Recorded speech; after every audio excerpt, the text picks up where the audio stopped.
Eu nasci numa região muito pobre mesmo do estado do Espírito Santo. Naquela época era uma região muito pobre.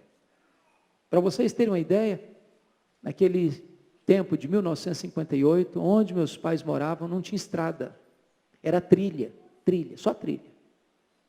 Não tinha carro. Ninguém tinha carro. Não tinha farmácia.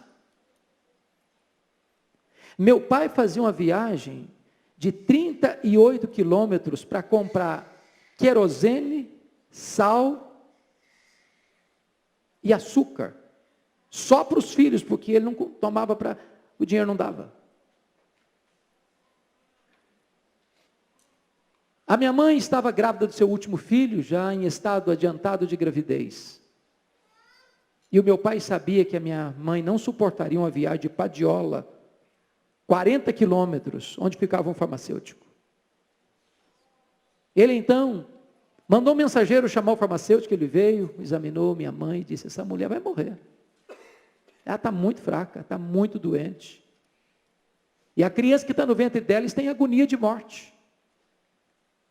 A única chance dessa mulher sobreviver é sacrificar a criança. Se não tirar a criança, morrem os dois.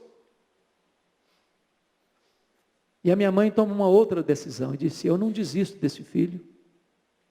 Eu estou pronto a morrer com ele, eu estou pronto a morrer por ele, mas eu não desisto desse filho.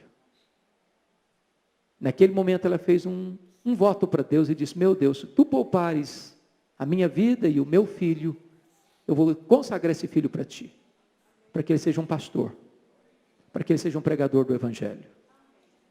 Deus ouviu a oração da minha mãe e eu nasci. Nasci na roça, com as mãos calejadas de trabalhar na enxada. Fui calçar o meu primeiro par de sapatos com 8 anos de idade. Onde nós morávamos só tinha escola primária. Nunca ninguém saiu dali para fazer além de 4ª série primária. Nunca. Nós tínhamos uma gravatinha azul. A gente, cada ano, uma listinha branca na gravatinha. Quando chegava 4 listas, chegou o fim da linha. Eu entrei na escola com 8 anos, com 12 anos eu terminei, e com 12 anos, eu não sabia o que era luz elétrica. Com 12 anos, eu nunca tinha visto na televisão. Com 12 anos, eu não sabia o que era uma cidade. Com 12 anos, eu tinha um sonho imenso de estudar. Na minha casa não tinha livros. Tinha um dicionário velho, rasgado, e eu comecei com 10 anos de idade a decorar aquele dicionário. A minha professora que me alfabetizou estava se mudando para Vitória. Sabendo do meu sonho de estudar, ela me perguntou assim: você tem coragem de vir comigo? E eu, que nunca tinha dormido uma noite fora de casa, disse para ela assim: se os meus pais deixarem, eu vou.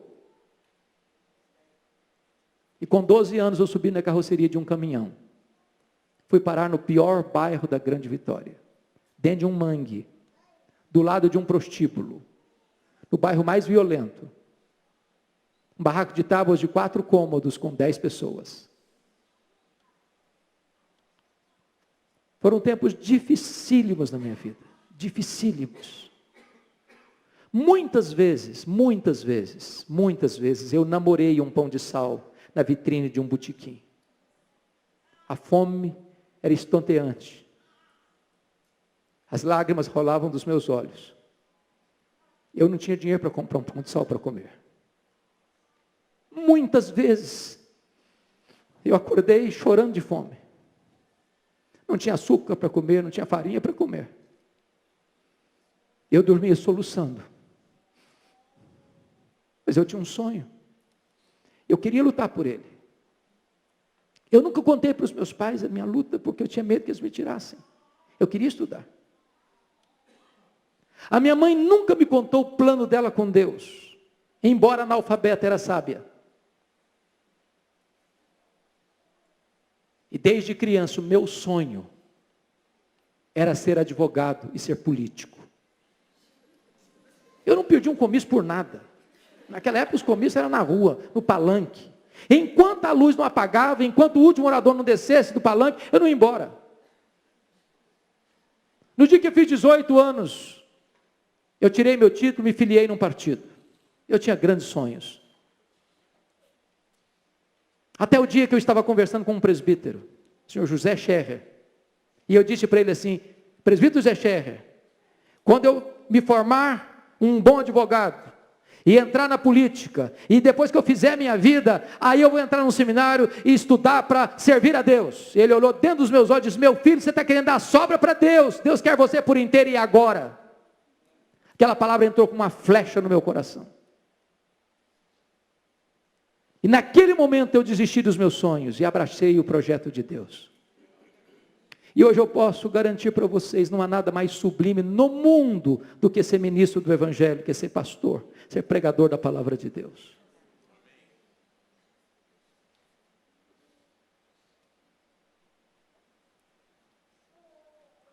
A minha mãe, presbítero José, era analfabeta. Ela nunca teve o privilégio de sentar num banco de escola, nunca. Não tinha Mobral na época. E ela chorava muitas vezes porque ela tinha sede de ouvir a leitura da Bíblia e não tinha ninguém para ler a Bíblia para ela. Um dia ela saiu chorando de casa, disse: meu Deus, o senhor podia me ensinar a ler?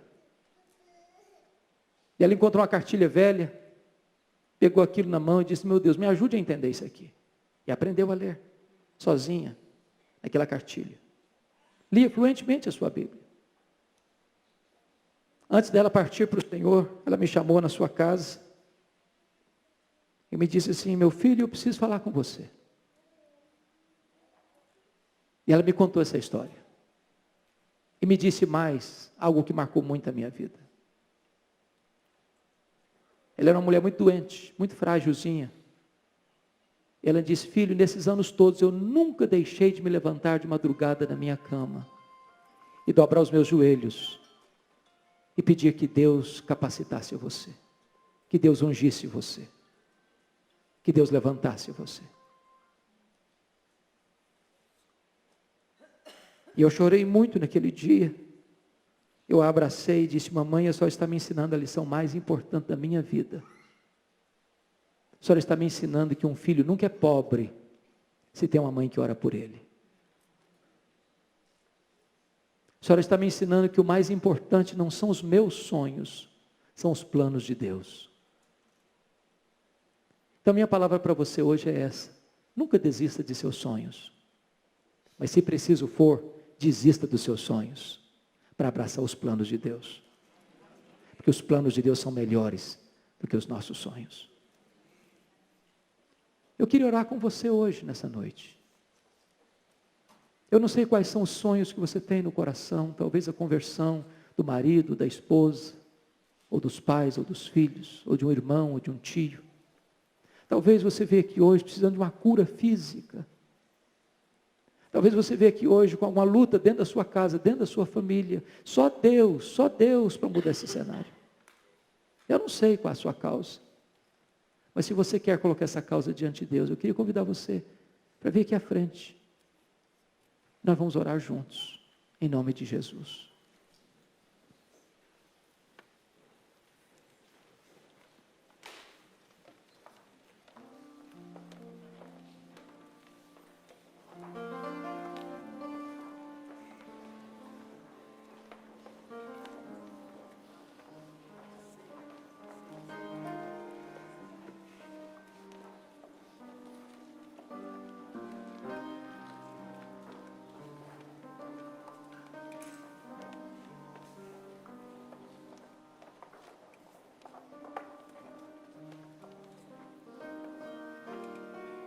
Deus está neste lugar, irmãos. E nós nunca podemos perder a esperança do agir de Deus. Do agir de Deus. Você e eu temos limitações, Deus não tem. Nós temos impossíveis, Deus não tem. Qual é a sua causa hoje? O que é que você está trazendo? Eu queria encorajar você a fazer o que Ana fez. Diz a Bíblia que ela despejou sua alma. Ela apenas balbuciava, mas ela derramava a sua alma. Faça isso por um instante. Ponha a sua causa diante de Deus. Põe a sua causa diante de Deus. Derrame a sua alma na presença dEle.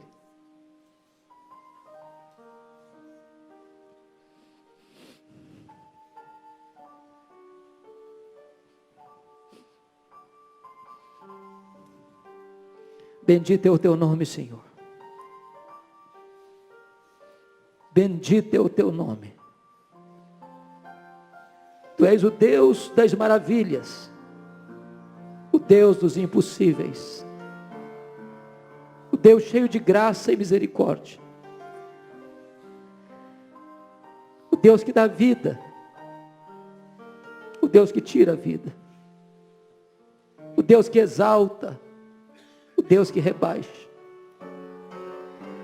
o Deus que pega o pobre necessitado do monturo e o faz assentar-se entre príncipes. Aleluia, louvado seja o teu nome. Nós estamos na tua presença e tu conheces as tuas ovelhas, tu amas o teu povo, tu conheces as lágrimas do teu povo, as lutas, os dramas, aquilo que tem tirado o sono de tanta gente aqui, aquilo que tem levado tantos aqui a madrugadas insones, a noites escuras da alma. Ah, meu Deus, volta o teu rosto para nós essa noite, manifesta a tua glória nesta casa, dá-nos um sinal do teu favor, trazendo cura para aqueles que estão enfermos, Senhor. Aquela mulher, Deus, que sempre ansiou e desejou ser mãe, abre o seu ventre hoje, em nome de Jesus, e dá a bênção, de daqui a pouco nós vermos essa mulher, segurando o seu rebento, para o louvor da tua glória. Aqueles que estão passando por dificuldades no casamento, Senhor, põe a tua mão de restauração e de cura. Aqueles que têm familiares longe da tua presença, afastados da igreja, ou não convertidos ainda, ó Deus, opera este milagre da salvação, restaura, traz de volta. A Deus, que nós voltemos para casa hoje, como Ana voltou, com um brilho no rosto, e com a promessa da vitória nas mãos. Nós entregamos cada pessoa que está aqui no teu altar, cada família aqui representada. Manifesta a tua glória, para libertar, para perdoar, para curar, para salvar, para manifestar o teu poder no nosso meio. Nós nos apresentamos a ti, derramamos diante de ti a nossa alma, e aguardaremos em ti, e daremos a ti toda a honra, toda a glória e todo o louvor, em Cristo Jesus, a razão da nossa esperança. Aleluia, aleluia, amém, louvado seja Deus.